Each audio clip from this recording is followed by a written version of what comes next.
With all the craziness going on in the world, neighborhood noise is still one of the top talked about topics on News 24 680.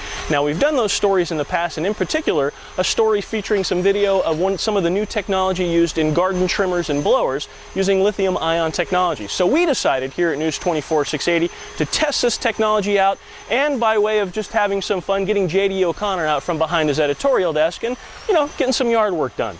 Now, we recently ran an opinion piece about neighborhood noise that featured a video demonstration of a lithium-ion powered chainsaw that was surprisingly quiet. After hearing from a reader that the same company still makes a blower and a hedge trimmer using the same lithium-ion battery technology, we couldn't resist borrowing the tools and giving this new class of quiet tech a try. We also decided to kick the tires on a human-powered sweeper made by a company called Haga that JD has used before and, quite frankly, wouldn't stop talking about.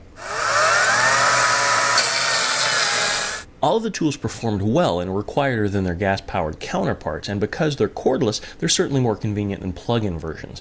Now, the manufacturer's published battery life for the still is 20 minutes. We didn't test the total battery life because it was, pretty warm and I didn't want to kill JD, but we did run the batteries for about 20 minutes or so, and they were still going strong. The most topical tool for us here in the La Miranda area is, of course, the blower, what with all the ruckus about the ruckus made by these whiny wind machines.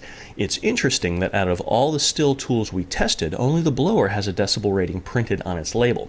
It's also interesting that the other lithium-ion battery-powered blowers on the market, from the 18-volt Roby to the 36-volt Black & Decker, all have the same 65 decibel rating, even though their prices range from around $80 on the low end to a couple hundred on the high end.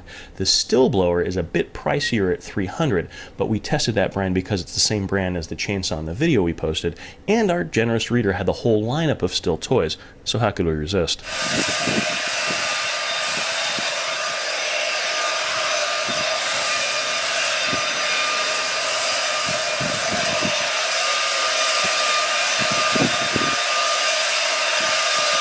After putting the tools and JD through their paces, it's clear that they are quieter and, depending on the brand, are fairly comparable in price, though some of the manufacturers do sell the batteries and chargers separately, which can run the price up a bit.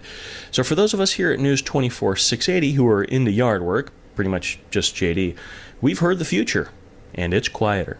For News 24 680, I'm Sean Yokomizo, and the sweaty guy over there is JD O'Connor.